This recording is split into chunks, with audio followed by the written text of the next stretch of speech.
Hi guys, my name is Nahashon and welcome to this rather unusual vlog. Right now I'm on top of a boat. I'm rowing a boat. Let me just show you how it looks like. So it's a simple boat. That's the other side. And this place is called Paradise Lost. So I just randomly decided to come here after sitting in the house, I don't know for how many days. So it was just an abrupt, impromptu thing, kind of thing. So many things.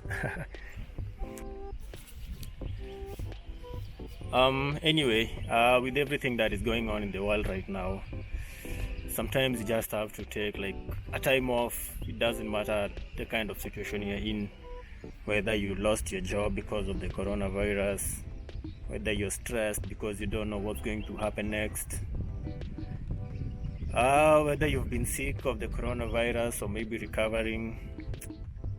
It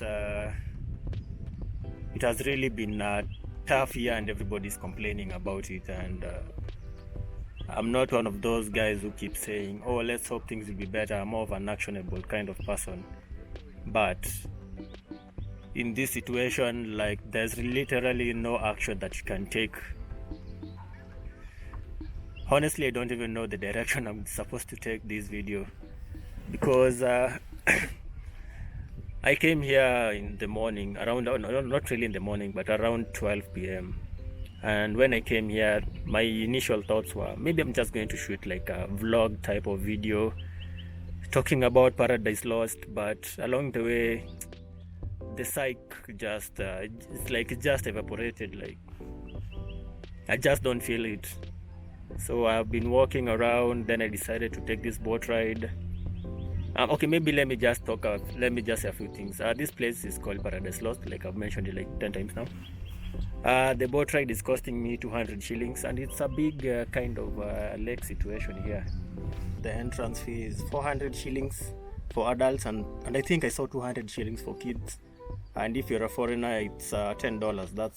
That's 1,000 shillings, maybe 1,050, adjusting it to forex. And it's a nice place. It's compared to Karura, it's small, but I think it's nice. It has more activities than Karura, because here you can do these. I've seen someone do like a zip line. There's a zip line there.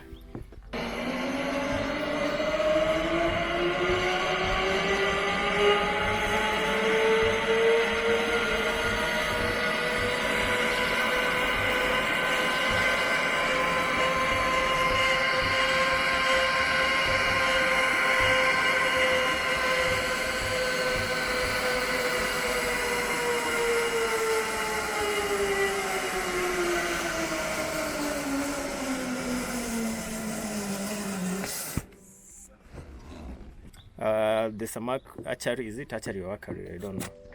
There's some archery place. This is the archery place. There's some tables, and I'm assuming that's where you aim. That's a very nice tree. There's horse riding. I haven't seen the horses though. And there's some waterfalls, and then there's the trail park, so you can just walk around.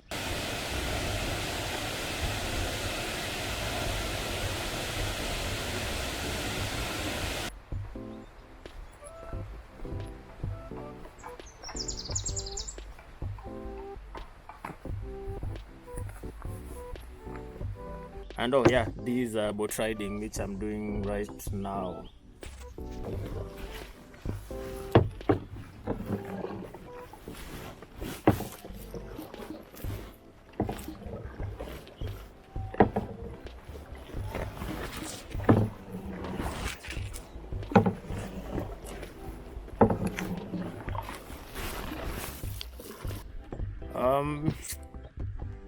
So again, Karura is huge, yeah? Right.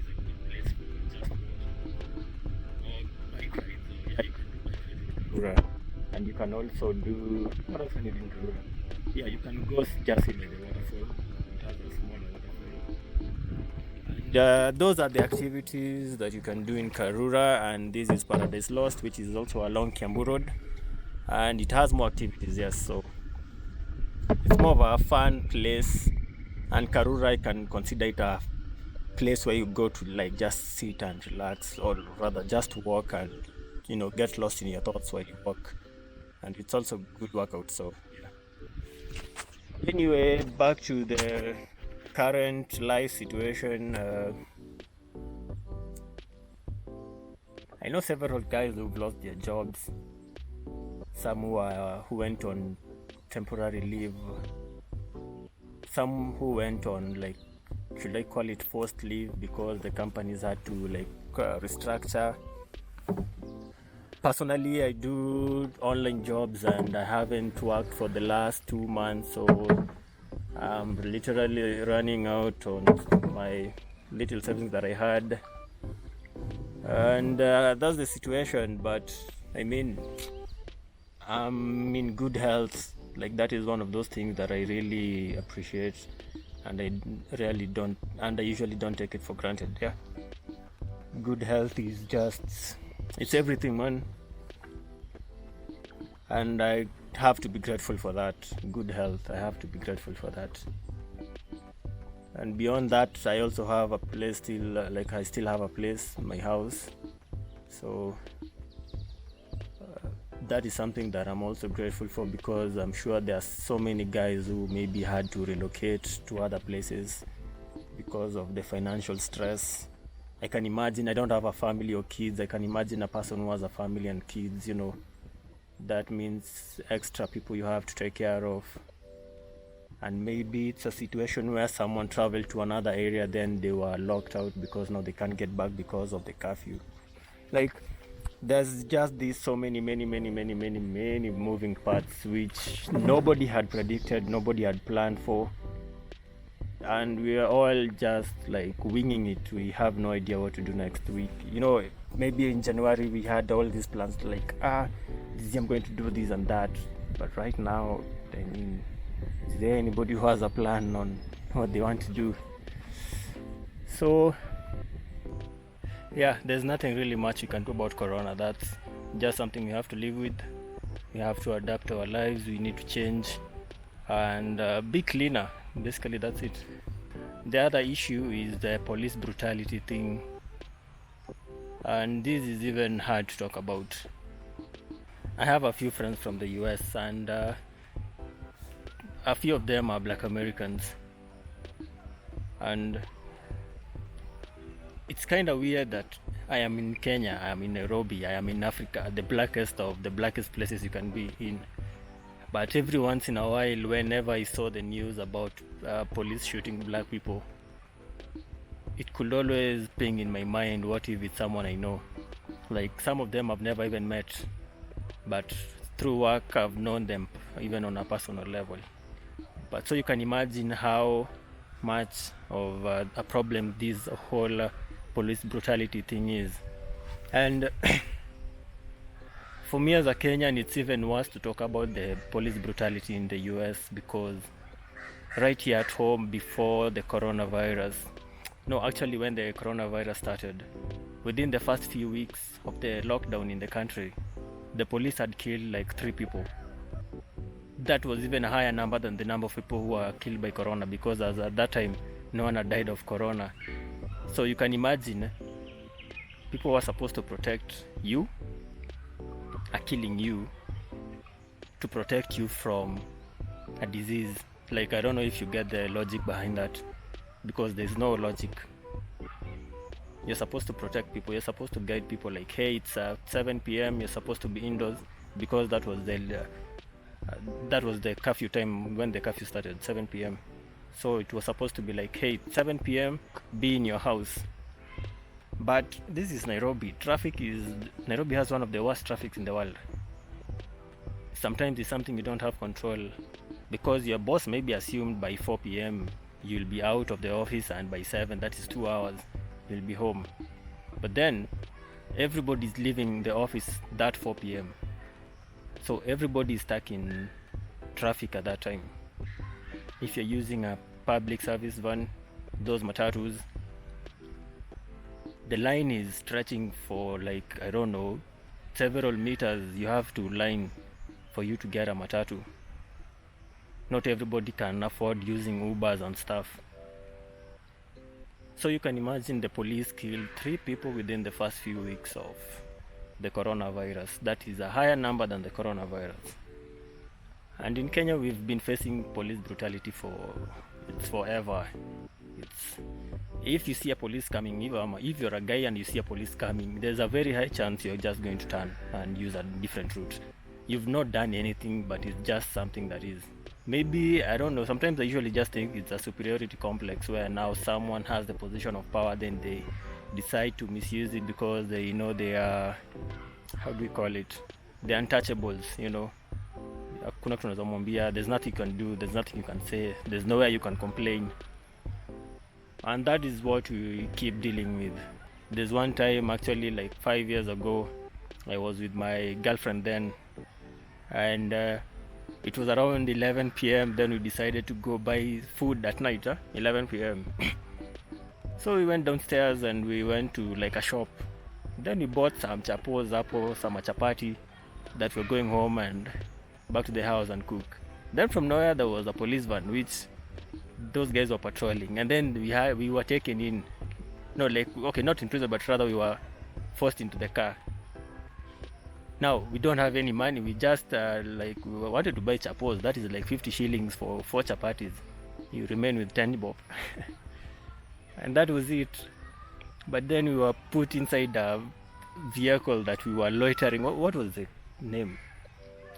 The police said we were was it loitering or were we trafficking? Like, he said something, you were like, what? And it's 11 p.m. I think it was on a Friday or a Saturday, so there are so many people outside. And we're in the estate, yeah? So after like 30 minutes they released us, after they saw like truly we don't have any money, because again, it's not like they're going to release one of you to go get some money then come back. That is bribe money, by the way, that I'm talking about. And then that was it. They were like, do you have any money? And we were like, no, we only have like 10 shillings remaining in our pockets and chapatis. And I even don't know if we gave them that 10 bob or 20 bob. I think I think someone had like another 20 coin. But that is the life we live with. I have another friend who spit while he was walking. He had an issue, so he felt like he was vomiting. So like he stopped and then he spit. Yeah, it's gross, but I mean sometimes you just have to ignore some things, yeah. This guy was arrested and was taken in for a whole night because of that. What is the charge? You never know. And that is why, like, and then there's the politics issue. Whenever it's election time, when the last election, 2017, how many people died? Like, kids, a small kid, less than 3 years old, being shot. Then the police say it's a stray bullet.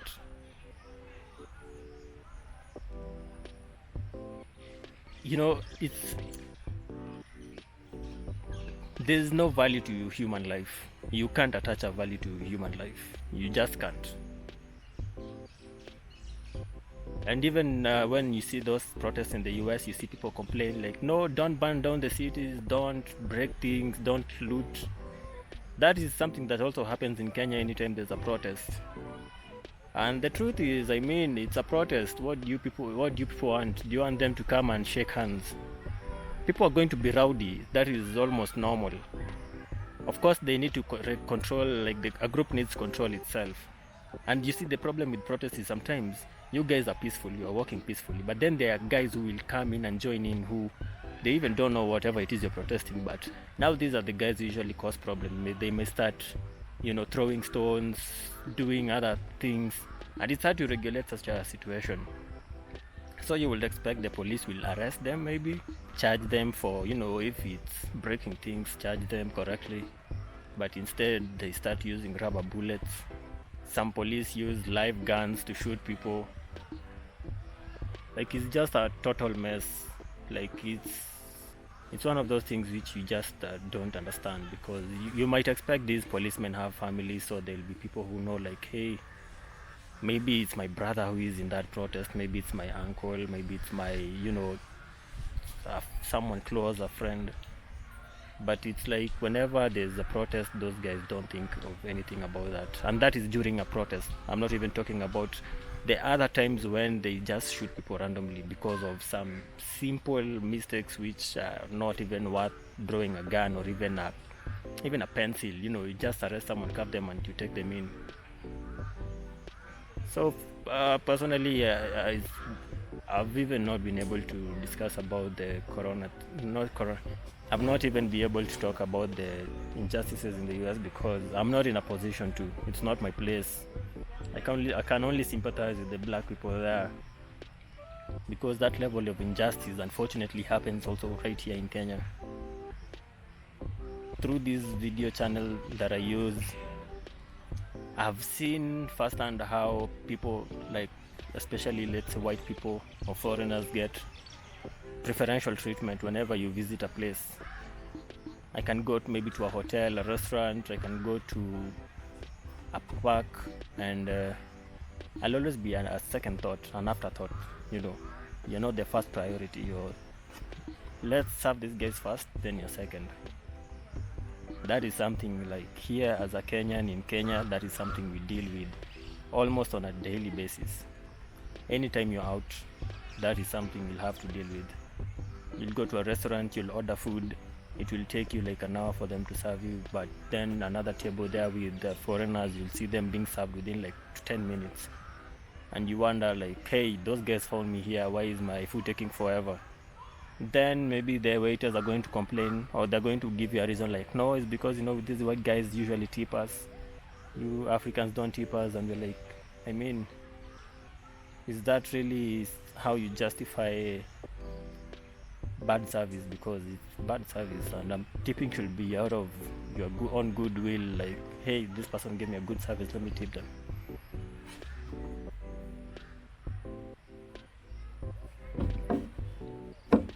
So 2020 is kind of messed up. There's no plan, there's nothing. It's basically just trying to survive, staying afloat. On the positive side, if there's a positive side to other people, it has been something to just let us slow down for a bit, because life is, people are always running, people are always busy, people always it's something I usually don't understand. Personally, I tend to think like I'm busy, but I'm actually very free. I can create time almost any time for anything. If someone wants to catch up, hey, where are you? I'm always like available, like I'm ready to go.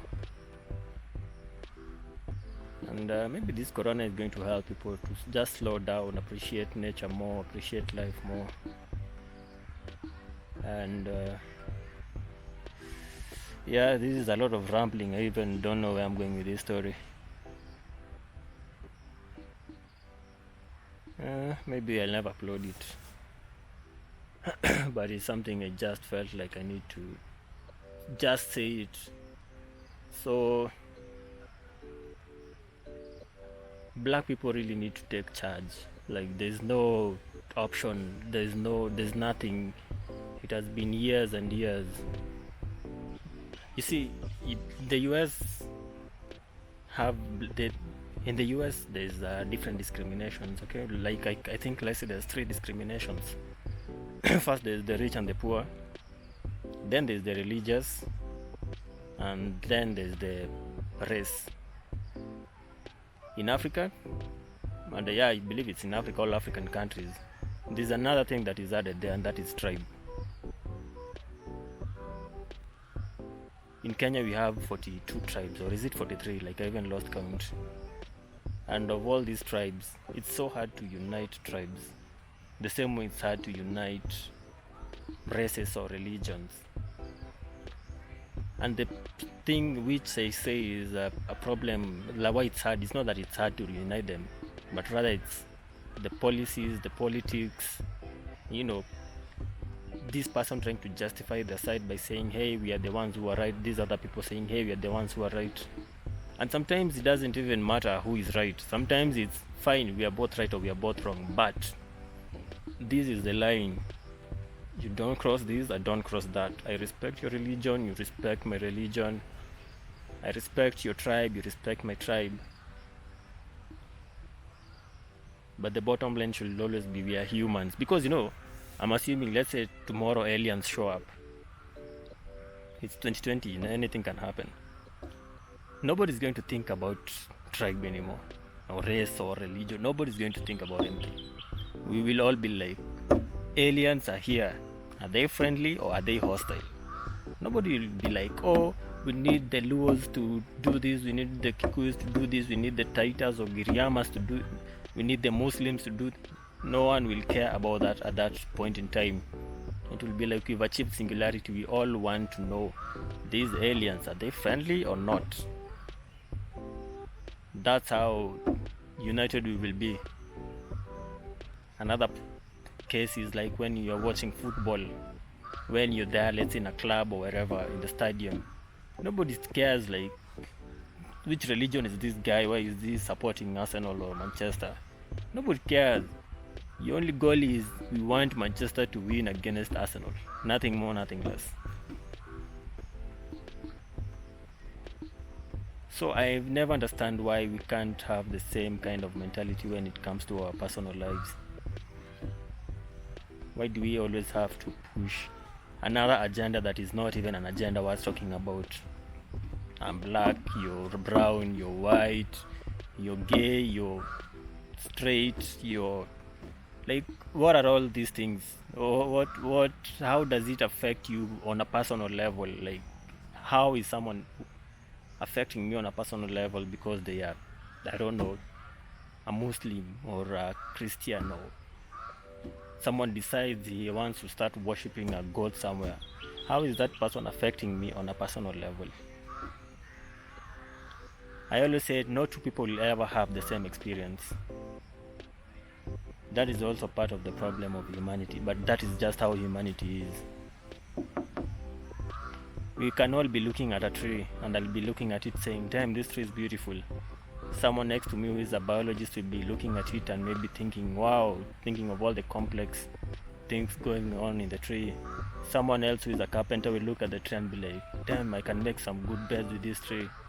But someone else will come and ask all of us, hey, what do you think of this tree? And we'll all be like, this tree is beautiful. But in our minds, we are all looking at it differently. And that is just how nature is. That is how humanity is. And that is also important why we should always be cautious about the other person and try to think of the next person, because I should be able to at least bring myself, I should be able to try and reason like the other person and try to see his point of view. And then we can agree on something. So yeah, it's almost 5 p.m. That is 2 hours to curfew time. I think I need to leave this place. I've been in Paradise Lost, so it's a nice place. I'd recommend people to come visit. It's 200 shillings again for the entry. No, 400 shillings for the entry. You can ride a boat, 200 bob, and you can zip line 1,200. I don't know the prices of the other activities like archery and stuff, but those I think are the most interesting so far. It's a good place also to just picnic. You can come and sit, and there are these good tables. Let me show you. There are these good tables. That table there. There's so many, and they are spaced out well, so you won't have an issue with the corona thing if you're afraid of corona. There are so many tables around where you can just come and chill and sit, try and decompress. And that's it for this video, which honestly I had no idea or direction on how I wanted it to go. So until next time, try and stay off the news. Don't always be on Twitter just scrolling. Switch it off for a bit. It's not a must you keep updated with all the news that is happening all the time. Switch it off, take a breather, chill. Read a novel, watch some cartoons or some movies.